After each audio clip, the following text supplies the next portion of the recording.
Hi guys, ഞങ്ങളിവിടെ സിൻഡൽഫിങ്ങിലുള്ള ഹൗസിലെ ബിഹോഡയിൽ വന്നേക്കുവാണ്.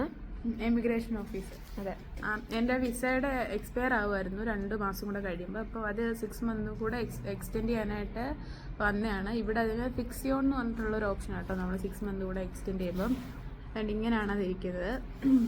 ഞാൻ ഭയങ്കര ടെൻഷനായിരുന്നു, പക്ഷെ പെട്ടെന്ന് വലിയ പാടൊന്നും ഇല്ലാതെ കിട്ടി.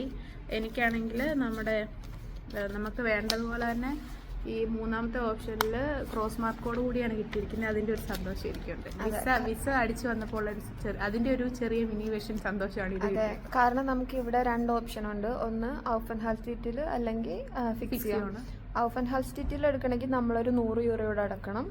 ഇതാണെങ്കിൽ അതിപ്പോൾ 6 മന്ത് ആണെങ്കിലും എന്താണെങ്കിലും €100 ആയിരിക്കും. അത് കഴിഞ്ഞിട്ട് നമ്മൾ പിന്നെ എക്സ്റ്റെൻഡ് ചെയ്യുമ്പോഴത്തേക്കും പിന്നെ €100 അടക്കണം. അപ്പം അതിലും നല്ലത് ഫിക്സ് ആണ് ബെറ്റർ ഓപ്ഷൻ. ഇതിപ്പോൾ എനിക്ക് 6 മന്ത് കൂടിയിട്ടേ വാല്യൂ ഉള്ളൂ. അത് കഴിയുമ്പോൾ ഞാൻ എന്തായാലും മറ്റു സാധനം എന്താ ഔഫൻഹാൽസ്റ്റീറ്റിൽ എടുക്കണം. അതെ, അപ്പോൾ ഞങ്ങളിവിടെ തന്നെയാണ് അനർക്കനുങ്ങും ഇത് ഫിക്സിയോണും ഔഫൻഹാൽസ്റ്റീറ്റിലും എല്ലാം ചെയ്തത്. അപ്പോൾ അത് മാത്രമല്ല സിറ്റി രജിസ്ട്രേഷൻ എല്ലാ കാര്യങ്ങളും ഞങ്ങൾ ഇവിടെ തന്നെ ചെയ്തത്. അപ്പോൾ ആർക്കെങ്കിലും എന്തെങ്കിലും ഡൗട്ട് ഉണ്ടെങ്കിൽ വലിയ വീഡിയോ ആയിട്ട് ഇടാം.